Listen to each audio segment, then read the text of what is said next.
जय श्रीमन्नारायण।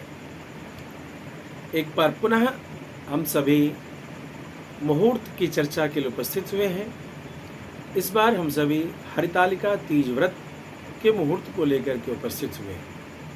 इससे पहले कि हम सभी इस विषय में प्रवेश करें, आप सभी से निवेदन, हमें YouTube, Instagram page, Facebook profile, इन सभी पर जरूर फॉलो करें, सब्सक्राइब करना न भूलें और इस वीडियो को जल्द से जल्द सभी सुहागशालिनी स्त्रियां, सौभाग्यशालिनी स्त्रियों को जरूर शेयर करें, जिससे कि वे अपने पति की लंबी उम्र, अपने घर में मंगल मांगल्यता की सिद्धि के लिए किए जा रहे हरितालिका तीज व्रत को सही मुहूर्त में कर सकें। आइए सर्वप्रथम इस अवसर पर भगवती गौरी को आदर्श मान करके महादेव की उपासना भगवती पार्वती के साथ जो देवियां करती हैं, ऐसे महादेव का ध्यान करते हुए आज हम सभी इस विषय प्रवेश करेंगे। वंदे देव उमापतिं सुरगुरुं वंदे जगत्कारणं वंदे पन्नगभूषणं मृगधरं वंदे पशूनां पतिम्। महादेव को सुमरण करके हम सब इस विषय में प्रवेश करते हैं। तो सबसे पहले हम सभी इस चर्चा पर उपस्थित हों कि भारत के विभिन्न क्षेत्रों के पंचांग में तृतीया और चतुर्थी का क्या संयोग बन रहा है। काशी पंचांग सर्वप्रथम चर्चा करेंगे। 18 सितंबर को तृतीया दिन के 10:27 तक रहेगी। तत्पश्चात चतुर्थी लग जाएगी, जो 19 सितंबर को 10:53 प्रातः काल तक रहेगी। दिल्ली के पंचांग में ऐसा वर्णन आया कि 18 सितंबर को तृतीया 12:39 तक उपस्थित रहेगी। तत्पश्चात चतुर्थी लग जाएगी और 19 तारीख का सूर्योदय चतुर्थी के साथ होकर दोपहर 1:47 तक वहाँ उपस्थिति चतुर्थी तिथि की रहेगी। तत्पश्चात पंचमी तिथि लग जाएगी। मिथिला पंचांग में 18 तारीख को तृतीया तिथि 10:36 तक रहेगी और 19 सितंबर को चतुर्थी तिथि सूर्योदय के साथ 12:04 तक उपस्थिति रहेगी। तत्पश्चात पंचमी तिथि का प्रवेश हो जाएगा 19 सितंबर को। तो आइए अब हम सभी चर्चा करें इस विषय पर कि तीज व्रत मनाया कब जाए। शास्त्रों में ऐसा प्रमाण आया, ऐसी चर्चा आई कि चतुर्थी सहिता यातु सा तृतीया फलप्रदा अवैधव्य करा स्त्रीणाम पुत्र पौत्र प्रवर्धिनी। अर्थात तृतीया के साथ जो चतुर्थी तिथि है, जो हम सभी देख रहे हैं कि काशी, मिथिला और दिल्ली, इन तीनों जगह के पंचांग अर्थात पूर्व भारत, पश्चिम भारत और केंद्र मध्य भारत में सभी जगह पर 18 सितंबर को तृतीया के पश्चात चतुर्थी तिथि का प्रवेश हो रहा है। तो चतुर्थी जो तृतीया के साथ युक्त है वही अवैधव्य करा, अर्थात उनके पति की अकाल मृत्यु नहीं होगी और स्त्रियों के सदैव गर्भ झोलियाँ गोद भरी रहेंगी, पुत्र पौत्र प्रवर्धिनी, उनका वंश सदैव बढ़ता रहेगा।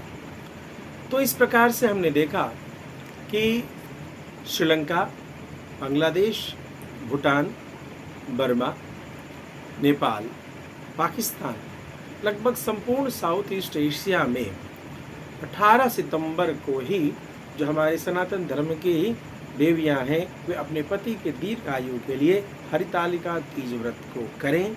यही हमारी ओर से विचार है। ऐसा जो शास्त्रों में मुझे प्रमाण दिख रहा है, उसके अनुसार मैं आपसे चर्चा कर रहा हूँ। सभी देवियां इस दिन महादेव का पार्वती के साथ पूजन करती हैं और फलस्वरूप अपने घर में अपने संतान के लिए, पति के लिए मंगल मांगल्यता का आशीर्वाद उमापति महादेव को युगल रूप में पूज करके प्राप्त करती है। इसी दिन चतुर्थी लगने पर मिथिला में विशेष करके चौरचन एक त्यौहार मनाया जाता है। इस चौरचट त्योहार का जो प्रमाण है मार्कंडेय पुराण के आधार पर वह क्या है? सिंहादित्ये शुक्ल पक्षे चतुर्थ्यां चंद्र दर्शनम मिथ्याभिशापम कुरुते तस्मात् प्रश्येन्नतम तदा। अर्थात भाद्रपद मास की शुक्ल पक्ष चतुर्थी तिथि को चंद्रमा का दर्शन नहीं करना चाहिए। यह पूरे भारत में मनाया जाता है। यदि कोई इस दिन चंद्रमा का दर्शन कर ले तो उससे मिथ्याभिशाप, मिथ्या कलंक लग जाता है, झूठा कलंक लग जाता है, बदनाम लग जाती है, वह अपयश का भागी बन जाता है। यदि ऐसा हो तो उसके लिए हमें क्या करना चाहिए? उसके लिए कहते हैं कि एक विशेष मंत्र है जिस मंत्र का जाप करना चाहिए। साथ ही साथ एक विष्णु पुराण में श्रीमद् भागवत में भगवान की एक कथा है जिसे स्यमंतक मणि हरण की कथा कहते हैं। भगवान को भी कलंक लगा और किस प्रकार से भगवान ने स्यमंतक मणि हरण के कलंक से अपने आप को दूर किया, उस कलंक को धोया।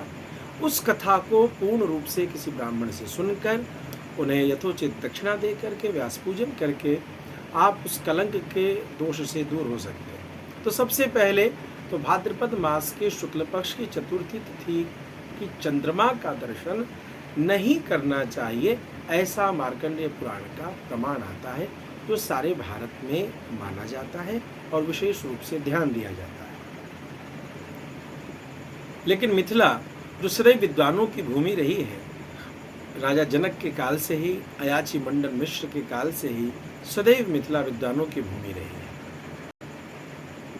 मिथिला इस त्योहार पर चंद्रमा का विशेष रूप से दर्शन करती है, सब परिवार दर्शन करते हैं, अर्घ्य देते हैं। तो कई बार ऐसी शंका होती है कि भाई मिथिला में ऐसा करते क्यों है, इसका प्रमाण क्या? तो स्कंद पुराण के प्रमाण को लेते हैं। स्कंद पुराण का प्रमाण कहता है भाद्र शुक्ल चतुर्थ्यांतु मोदकाद्यै प्रपूज्य मां रोहिण्या सहितं त्वांच समभ्यर्च्य विधानतः सदा तस्य करिष्यामि संकटस्य निवारणम।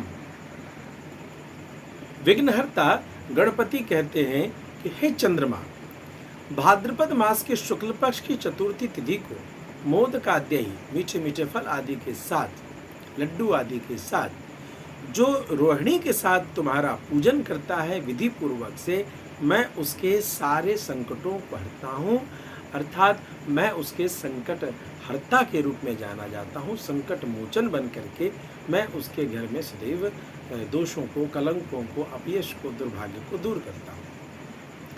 तो सबसे पहले अब मिथिला में जो लोग हमारे भक्त हैं, जो विशेष रूप से इस स्कंद पुराण के प्रमाण के आधार पर चंद्रमा को पूजन करते हैं, उनसे एक चर्चा करना चाहूँगा कि जब चंद्रमा का दर्शन करें और जो अन्य क्षेत्र के लोग जो मार्कंडेय पुराण के प्रमाण के आधार पर इस चंद्रमा का दर्शन नहीं करते हैं, यदि चंद्रमा का दर्शन हो जाए तो उन्हें भी इस श्लोक का गायन करना चाहिए। वह श्लोक क्या है? बड़े ध्यान से दोनों पक्ष के लोग समझें। सिंह प्रसेनमवधीत सिंहो जाम्बवताहतः सुकुमारकमारोदिस तव ह्येष स्यमंतकः। अर्थात ये स्यमंतक मणिहरण की कथा का विष्णु पुराण से यह लिया गया मंत्र है। जिनको दर्शन करने से अपयश का भय हो वो भी इसका जाप करें, इसका मंत्र का पारायण करें, और जो मिथिला के लोग चंद्रमा का दर्शन करते हैं वह भी इसका जाप करें और तब चंद्रमा का दर्शन करें। जाप करते हुए चंद्रमा का दर्शन करें। फिर इसके साथ विशेष रूप से शंख में फूल, श्वेत पुष्प हो तो ज़्यादा अच्छा, फल, दूध आदि सामग्रियों को रखकर चंद्रमा को अर्घ्य दें, और अर्घ्य देते समय जो मंत्र है विशेष रूप से ध्यान देंगे, उसका जाप जरूर करना चाहिए। वह मंत्र क्या है जो बोलना है? अत्रि नेत्र समोद्भूता क्षीरोदार्णव संभव गृहाणार्घ्यम मया दत्तम रोहिण्या सहित प्रभो। फिर से एक बार उच्चारण शुद्धि के लिए। अत्रि नेत्र समोद्भूता क्षीरोदार्णव संभव गृहाणार्घ्यं मया दत्तं रोहिण्या सहित प्रभो। तो आप सभी हरितालिका तीज व्रत को भी धूमधाम से मनाएं और चौरचन में भी चंद्रमा को विशेष रूप से अर्घ्य दे करके गणपति और चंद्रमा दोनों को एक साथ प्रसन्न करके अपने जीवन के समस्त विघ्नों को दूर करें, घर में मंगल मांगल्यता का वर्धन करें।